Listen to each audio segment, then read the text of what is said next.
Some days I just don't feel my hottest.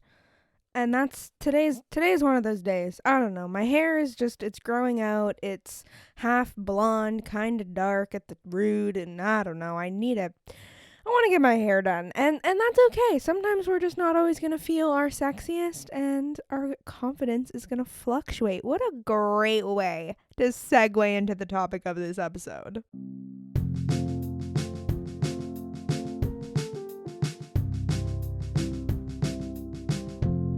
Hi, welcome back to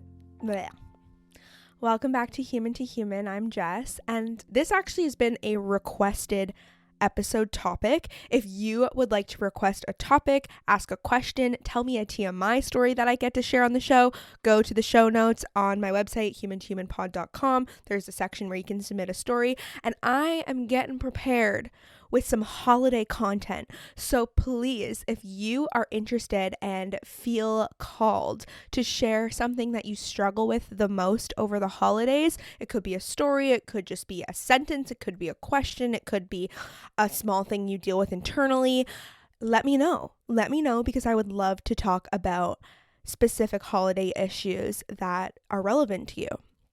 So to get into the TMI story of today, it's going to be about my brother. Love you, brother. And it's not crazy TMI, but I just think it's something that I want him to come on the podcast and talk about this eventually, but it's totally in relevance to confidence and how much I've seen his confidence shift, because like having a sibling, they are one of the closest people to you just in proximity, and by the people who raised you, I would not say we're the most similar, but we understand our parents in a way that no one else will ever get, obviously, because we were both raised by them. And so being very close in age as well, we're very, very close in age, being very close in age with my brother for our whole lives, I have seen him really change as a person, and specifically change in his confidence. So when we were young, I feel like I was a lot more like, outgoing and talkative and expressive and all this stuff. And he was very like, he didn't like to do things that were really competitive. He didn't grow up doing like hockey or anything like that. Classic Canadians. We were like, he wasn't doing hockey. He went to like art camp. Like he was very creative, like visually. He would like to go to the river near our house and just throw rocks. He was not just like a very sporty, hanging with the bros kind of kid. I have to poo and then I'll be back. This is what happens when I record in the morning. And I'm back. I shit. Yeah, it's all good. My brother's always been someone who had like a few very, very close friends. And so I noticed just this crazy shift in his confidence when I grew up doing acting and musical theater. And in my acting class, we were short boys one time. We didn't have someone to play the prince in Cinderella. So I came home and kind of just like mentioned it to my family.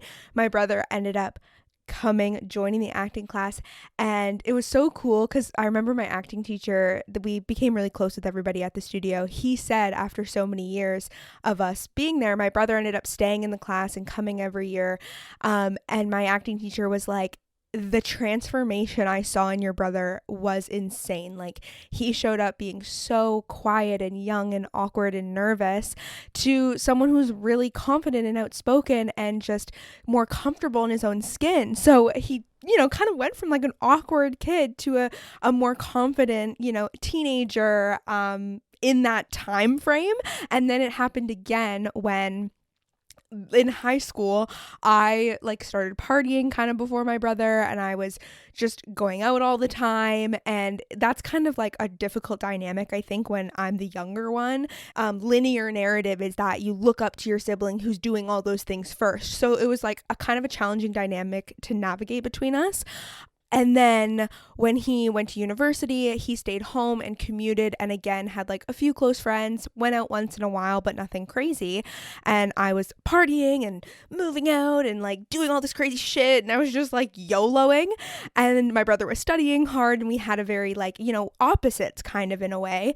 And then he went to Western for his master's, and he literally became a frat boy. Not literally because he wasn't in a frat, but like grown out beard, partying every weekend, like going hard, meeting different girls, and just became this incredibly confident man in his early 20s. And it's so funny because when my boyfriend and I started dating, my brother was entering this phase in his life where he went to Western and became the most confident I've literally ever seen him.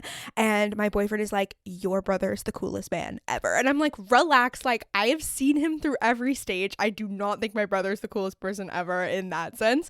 But it just shows that like over time we really do shift, and the environments that we're in really impacts our confidence. And I have had my own confidence journey in such a different way than my brother, in a way where people could be like, oh my god, you became lame, because him and I were opposites. I was partying hard, he was like studying more hard, keeping more to himself, and then we swapped, and now I'm not drinking and I'm not partying really hard, I'm more keeping to myself. I have a few close friends, I'm not like, you know, full of friend groups and all this stuff. And my brother switched, and he has a big friend group now, and he goes out all the time. Right now he's traveling the world, and I'm literally living with my parents. We switched roles, but in such a different way. Like, it's so, you can't just make a blanket statement of like, we switched roles. It appears like I became like how he was before, but I have grown into confidence in my own complete way, where there were parts of me that didn't feel good drinking all the time, or there were parts of me that struggled with friendships, and I have really changed. My confidence has improved because I'm advocating for my needs now, in terms of, oh no, alcohol wasn't feeling good for me. It was fun and I did enjoy that phase in my life, but there was something really tugging within me saying, I don't want this, but then I was doing it. I don't want this, but then I was doing it. So that to say, everyone's path is different with confidence, and it changes depending on where you're at in your life. And I think literally like making sure you're trying to have your actions line up with your intentions of who you are and what your desires are and what makes you feel good and what makes you happy is the thing that literally can improve your confidence more than anything else, because you're like, oh my god, okay, I'm not waking up regretful of things or hating myself or whatever. And that's not to say my way of doing it is the right way, because the way my brother's living his life right now, he is fucking living the best life he could. He is so happy. I'm barely hearing from him because he's literally just hopping between islands, meeting so many people, having so much fun. So our confidence looks completely different on the outside. I don't know on the inside how it feels, but for myself, I know that it feels good and I feel more secure in myself. And these past couple weeks, now that I'm like settled into living back with my parents all the time, and I have a job, and like my day-to-day life looks a bit more consistent, I have so much more like mental space for things, where I'm like, oh my gosh, I'm not incredibly anxious about what this person might think of me or what I need to do next. Like, I am feeling so much more confident in where I'm going in my life. And at the same time, I'm like still adjusting to not being in school, and I'm like, what is this life? This is so weird. We wake up and we basically do the same thing every day. Like, we're just living in Groundhog Day. What's going on? I think this is just a natural progression of being a human, honestly. Speaking of confidence, I literally cannot record this episode. I keep stopping and starting because my dad is right outside my door working out in complete silence. And when you work out in complete silence and there's only a door between you, you can hear every single fucking word I'm saying. So I have confidence in some areas of my life, and then other areas where I'm just like, sometimes it's just not going to fly. I'm just not going to record an episode when he is literally going to hear every word I'm saying. That makes me feel so fucking uncomfortable. We all have our things. I'm just waiting to hear the sound of the treadmill turn on so I know he's watching a movie in his ears and can't hear me talking. Yeah, my dad will watch a movie and walk on the treadmill for 45 minutes. Let's talk about society, because so much of, I think, specifically my experience as a woman and my confidence relates to the societal messaging we receive, saying we should be small, we should not make people uncomfortable, we should not make demands of people, we should not be powerful, we should not command space. And that's why I love Taylor Swift, because so much of her songs are about that and talking back to the societal expectations of that and being like, fuck that shit. And I have noticed this weirdly in my experience going to the gym. I will go to the gym and I have a workout plan that I've been doing with a trainer. I tag him often on my Instagram story, but if you're interested, message me and I'll give you his details. He's amazing. And sometimes I'm in the gym and I'm like, you're literally a psycho. What am I doing right now? This is insane. But I'm at the gym and part of my workout plan is to like go on turf, and there's a very, very small like area of turf at my gym. It's like just like fake grass. If you don't know what turf is, I have felt and still do feel so uncomfortable kind of claiming my space and using that area, even though I use it for maybe 15 minutes max. But I get so uncomfortable being like, oh my gosh, I'm like taking up this much space at the gym. And I'm like, whoa, that's fucked. The gym is there to be used. And why should I feel scared to take up space any more or less than like the dude next to me? And that was just such a aha moment of like, bitch, take up space. You are here to take up space. It's okay for you to claim your space. If someone needs to use this area, they can come up to you and say, hey, when will you be done? Or hey, can I use this area after you? And that's fine. And pushing myself to take up more space is what's helped me build a little bit more confidence. I was at the gym literally the other day. It was an all women's gym too. And it was really, really busy. It was like peak time of busyness at the gym.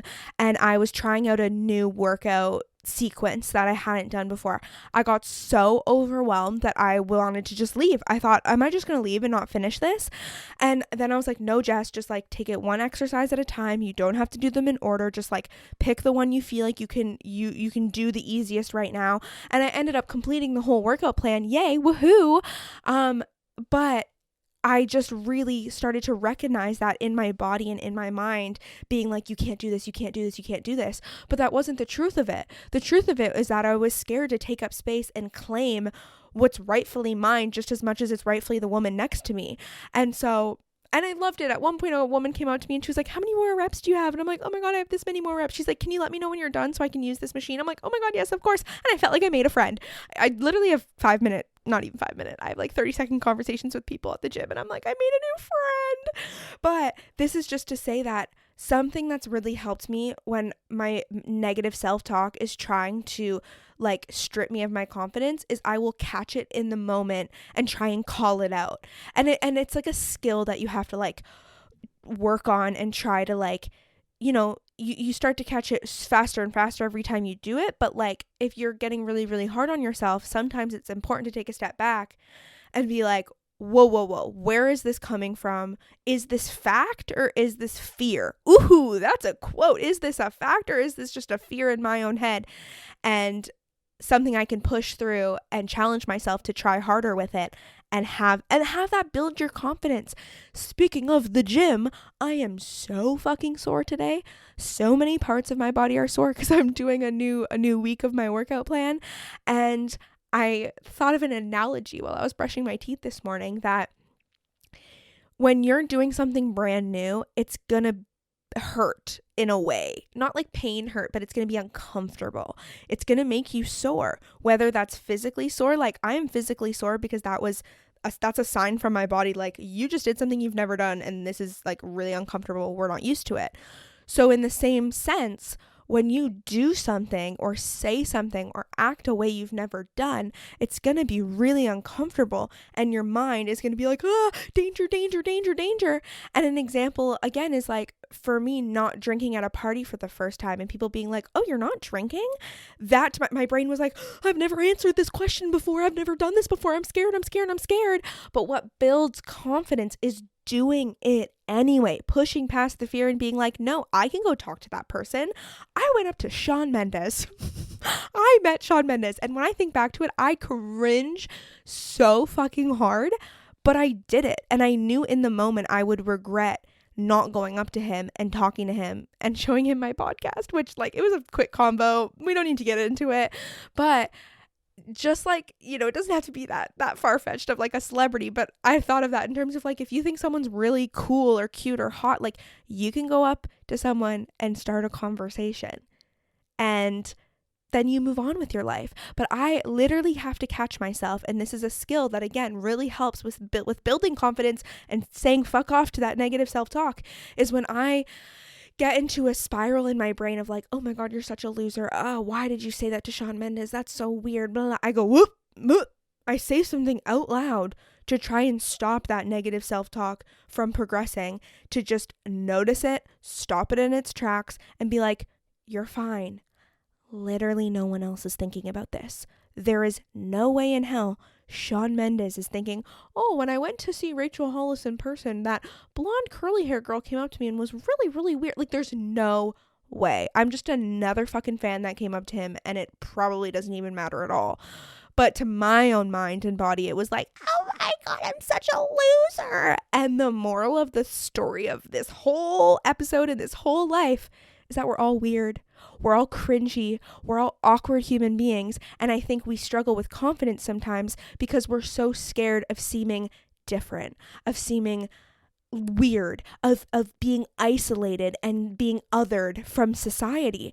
Because what we actually need is human connection. We need social life. We need a social life.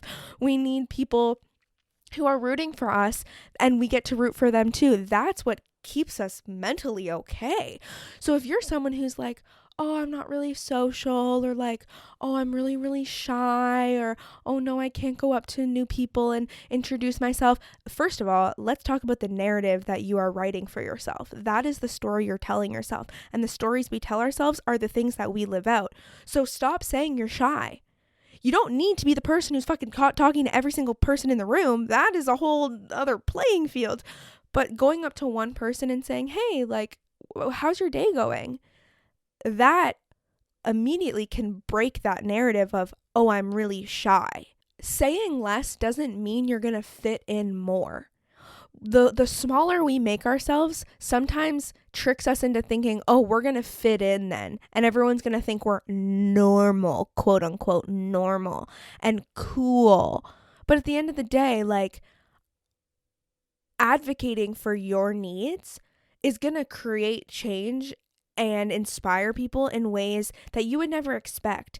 Like, simply the act of going to a party and not drinking and showing the same people I like go to parties with that I don't drink every single time is creating this ripple effect of like, oh, if someone I hang out with thought to themselves, oh my gosh, I really can't handle being hungover tomorrow morning, and thought that they couldn't do it, they could be like, oh, every time I see Jess now, she's not drinking. Oh, I'm sure I could talk to her about that, or I'm sure I could try it out because I've seen her do it. You are creating change that way. And it doesn't have to be in some big outlandish way where you're like, attention everybody, I am not drinking. It's like, no, me just existing, acting exactly as who I am authentically can inspire change for other people too, and inspire people to gain more confidence to do something that they feel good about, or to do something that feels better for them than the thing that they've been doing for their whole lives. And this all kind of like translates into following our dreams too, because I think we all have some sort of dream inside of us, whether it's tiny and it's just once in a while peeking its head out or telling us what it wants, or maybe it's big and it's outlandish and it's like gonna rock our world if it comes true. But following our dream and having the courage to work on that is something that a lot of people aren't going to understand. Me recording a podcast in a bedroom alone right now is something that people don't really understand. Is something I'm embarrassed for my dad to hear me doing. That's okay. He doesn't have to understand what I'm doing. The universe, God, whatever you believe in, put this dream into my head and my body, not my dad's. So I can't expect him to fully understand my passion and my drive for this when he can't see what I see. I see the vision for what I want this to be. And it's a really courageous thing to do. Like, I'm not going to beat around the bush and downplay what I'm doing right now, because I'm speaking into a microphone and putting it out into the world. So you can say whatever the fuck you want about what I'm doing. You could call me a loser, because yeah, it's a little weird. It's a little weird. It's a little bizarre. Me sitting here, especially telling you I had to go poo earlier. Again, something my dad doesn't understand. He does not talk about poo. There's two people in this life. People who like to talk about poo, people who do not like to talk about poo. And I'm sitting here talking about poo on the internet. So of course people are going to think I'm weird and going to like talk shit about me because of that. Talk shit. But am I going to let that change what I'm doing? Am I going to let that affect my confidence? Some days it does. But on the grand scheme of things, on a bigger scale, no, because it's my dream and it's what I want to do and it's what feels good to me. So coming back to the societal expectation of needing to be small, I am pushing against that to be like, no, I'm here to take up space. And that's what helps boost my confidence, is to claim what is rightfully mine. People are like always like, we are born into abundance, which I never fully understood, but we are born authentically, naturally, as exactly who we are. And it is through people and expectations and pressures from our culture that make us smaller as we grow up. So when you're a kid, think about the things you would do as a kid. You would say the most outlandish stuff. You would be so outspoken, but it's through conditioning that we got quiet, of people saying, you can't say that, that's rude. And like, yeah, okay, some of that is important, obviously, or else we would be doing crazy shit all the time. My challenge to you is to try one thing you've been scared to do. Try it and see how it affects your confidence, and notice the language that goes on in your mind about it afterwards, and call yourself out when you hear something negative coming through and be like, but did my inner core true self want to do that? And if the answer is yes, then fuck all that other shit. And the biggest lesson I want you to take away from this is that this all takes practice. So much practice. Slowly inching towards the thing that feels good for you. I never recorded solo episodes when I started my podcast. I never told people that I wasn't drinking when I first started my alcohol-free journey. I still oftentimes don't tell people that I'm not drinking because I don't want to deal with their opinions. That's okay. But inching towards living a life that feels more authentic to who you are is so cool and exciting. And coming back to the thing we all truly need as humans, which is connection, we get connection that is 10 times more fulfilling when we are our real ass selves. When we try and put on this like fake persona or hide parts of ourselves that we're nervous to share, we're not gonna, I hear the treadmill. The treadmill just turned on. Okay, great. I'm about to finish this episode, but my dad's done his silent part of his workout. Fuck, now I lost my train of thought. When we hide parts of ourselves, we're not going to have the most authentic, genuine, fulfilling connection with people. But when I meet new people and I say something or I share something that is a bit more like vulnerable to share, and then they freaking vibe with it, or they're like, oh my God, I totally feel you and I'm scared about this, or oh, I'm excited about that. Then you're like, oh my gosh, I made a new friend. Exciting. So exciting. And that is like, the people we surround ourselves with are the people who are also going to help boost our confidence. And so that's what's really influential in our journey. And being able to sit here and now say that I have healed from a lot of challenging friend situations, I'm like, I feel such a weird, different experience of confidence than I did before, because suddenly I am making sure that the people I'm spending a lot of my time with are people who have my back no matter what. They have my back when I'm in the room with them, and they have my back when I'm not around them physically. So that to me has changed a lot with my life. And I want to just remind you that this is a whole journey, and it takes time. It takes practice. It takes uncomfortable steps that make us feel like, sometimes I'm like, who the fuck am I? What the fuck is my life? Like, how did all of this come true? How is this even happening? Who am I to post episodes all the time? Like, what? But then I come back to my core and my true deep desires, and I'm like, oh, this is what I want to be doing. This is it. So sometimes you got to ignore either your internal negative voices or ignore the outside negative sources, because whether I'm posting or not, people can talk shit about me. I might as well be pursuing my dreams and letting people talk than not pursuing my dreams and posting a selfie on Instagram once in a while, and people will still talk then. So let them talk about the things you actually want to do with your life. Confidence is weird. Confidence is something I've struggled to kind of formulate thoughts and feelings to make an episode about. So if you enjoyed this, please share it with a friend, post it on your social media, or just let me know that you liked it, because I am happy to share more as more thoughts do come up. Oftentimes I stop my recording and be like, fuck, I didn't mention that thing. So I always got more things to share. Make sure you also submit either a question or a story about the holidays, the things you struggle with most, or the things you enjoy the most, or the weirdest things that go on at your holiday experiences, gatherings, etc., because lots is coming for Human to Human in December, and I will see you next Monday for a new episode. Thanks for listening. I love you, and you got this.